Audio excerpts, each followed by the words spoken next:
It's going pretty well. Thanks for making the time. So one thing we talk about a lot in our edit meetings and stuff is this sort of misconception that you have to be a super affluent person to get into boating. And thought it'd be interesting if we could talk for a minute with your background in sailing and my background in fishing and power boating about different ways, you can get into the sport and have some fun on the water. So what do you think? Absolutely. I think there are a lot of avenues to do it. The first one that I guess I would bring up, the most obvious one, is sort of just going right to the source, and especially for racing.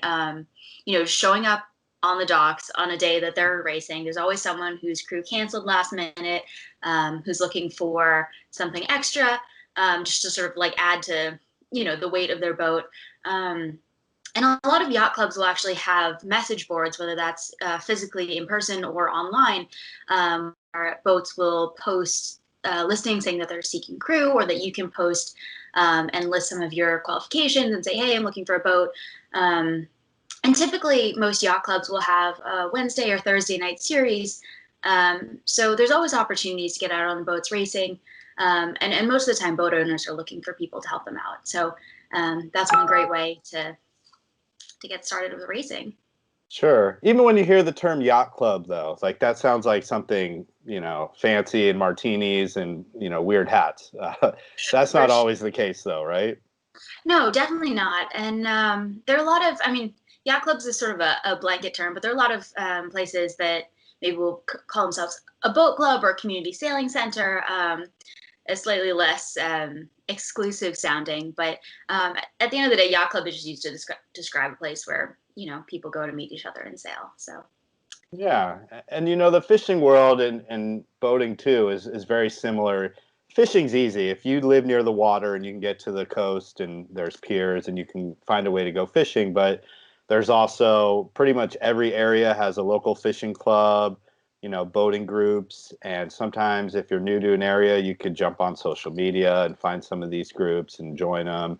Or if it's a fishing club, when I first moved down to Florida, I did that. I joined a club here in Central Florida, and they were very welcoming. And before you know it, you get invited on boats. And like the expression goes, sometimes it's better to have a friend with a boat than to have your own boat, meaning, they pick up a lot of the costs and all that. So with that in mind, it's always good, to have a few rules, show up with some food, show up with some drinks, help to wash the boat, just pitch in so you get invited back. yeah. But what are some other tips you've used in your experience to get out on boats? Um, so I think community boating centers are a huge part of particularly urban sailing communities. If you live in a city, you probably don't have a space to store your boat. Sometimes there are communities and cities that tend to be less affluent, and so perhaps they're not really in the market for buying their own boat. But many of the cities, and not just coastal cities, Chicago has a pretty significant community sailing program called Sail Chicago, and essentially these programs will own boats, and then you become a member there. And so for the season or for the year, however long you have your membership, you can go and take out boats whenever you'd like. Typically, they'll have you do some sort of training or orientation just to make sure that you can handle the boats. And oftentimes you'll be allowed to bring guests or family members with you, so that's a great perk. And they really range in price. In New York, they have believe Hudson River Community Sailing Center, and that'll set you back about like $1,500 per season. But the Chicago, like Sail Chicago, is about $200 for the season. So it really depends on where you are and what program it is, depending or for the costs. So it really is a range of things, but it tends to be a lot more accessible than owning your own boat. Obviously, you're never going to spend $200 and have the same, sailing experience and same quality of boats as joining one of these sailing centers. So that's a great option for folks that are living in cities. Yeah, that is cool. And when you do that, I mean, do you still have to you don't have to do any maintenance or anything, right? You just sort of use the boats, or is there Yeah, some of the... typically they'll maintain a fleet of boats, you'll probably be responsible for your own rigging of the boats. They might have community boating in Boston, where I live. They have a big shed that has, the tillers and sails are stored there, and so you're responsible for getting those back and forth and folding your sails. But beyond that, they're mostly responsible for the maintenance of the boats. So Nice. that's great for, yeah, if you're not super handy, if you're not looking to own your own boat because of the cost of doing maintenance. That's another huge setback that deters people from getting their own boats.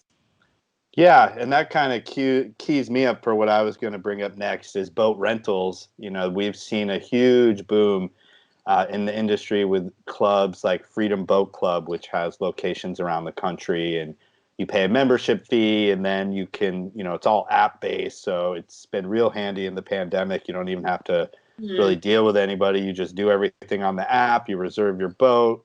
You show up. They untie it from the dock, and boom, you go. So there is an entry fee around, I believe it's around the $5,000 mark, and then they have various packages.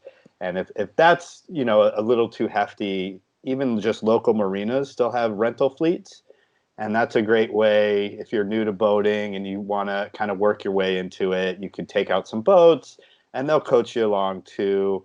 Um, and it's always good to get out there and learn the basic navigational rules so you're not cruising right down the middle of the channel or doing something like that. But the Sure. rental thing is a great option. At least get out there and see if you like it. Um, yeah, I've done it a little bit myself. It's actually nice because you just bring the boat back. You don't have to wash it. You don't have to fuel it up. You just say, here, I'm done. And I think another great point about rentals, or renting from these community sailing centers. Um, a lot of the boats that you might typically be invited to go sail on in the sailing world would be a bigger boat. So like the owner owns it and they need several people to crew it, or maybe you're friends with the owner and it's a social activity.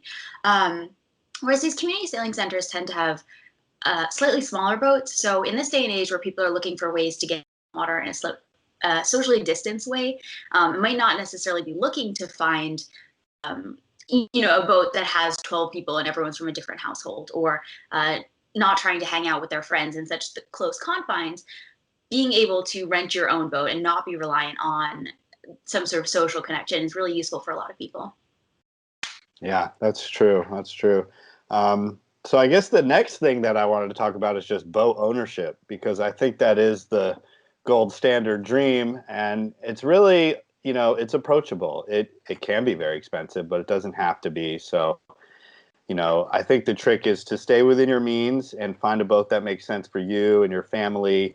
And there are plenty of options out there, whether you go new or used. Obviously, if you get a new boat, it comes with warranties, and you should have less issues with the engine or other things like that. One boat I wrote about recently in Outboard Magazine is a 19-foot Sea Ray, and it's a great boat. It's got seating for up to 10 people. You can buy that boat with a 115 horse outboard, and it's less than $40,000 boat, motor, and trailer. So if you finance it, you're looking at about a $300 boat payment, and it's a pretty small boat to keep on the trailer and fit in your driveway. So I think that is an approachable price for a lot of folks.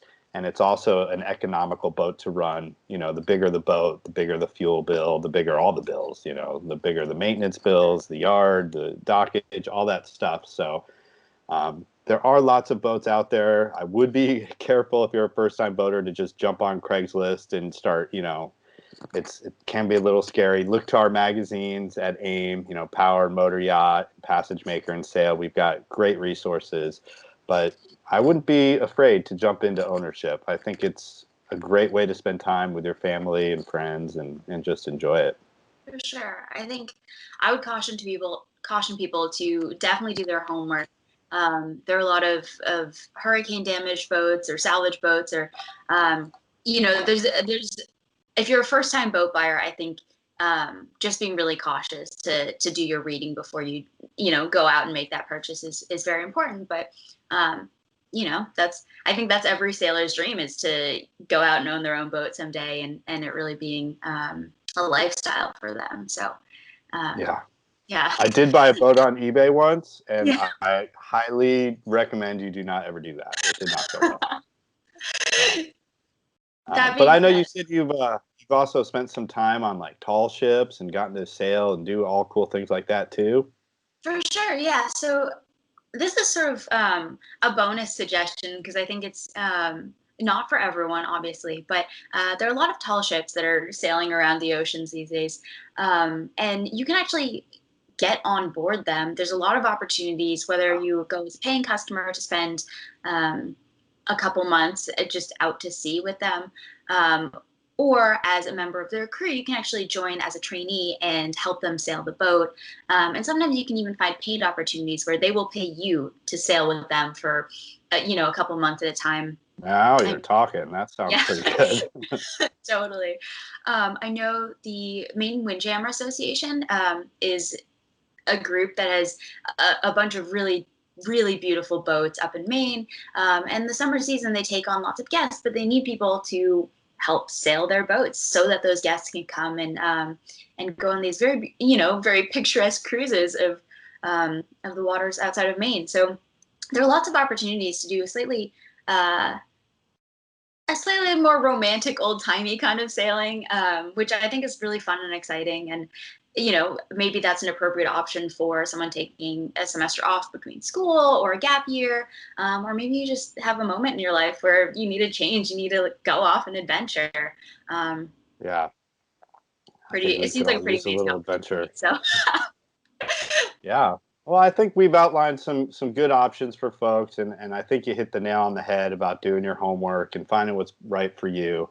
Um, so yeah, I guess my last question: you think all us stink pots and sailors can be friends and share the water nicely these days? I think more and more people are buying boats this season. I think the traffic is going to be heavier out there, and we're all going to have to make a conscious effort to be good neighbors to our friends, whether they're sailboats or power boaters or fishers. I think it's a pretty conscientious community. And I think we can make it work. I agree. I agree. Awesome. All right, Lydia. Well, thanks for your time, It's great and talking. we'll catch up with you soon. Thanks very much. All right.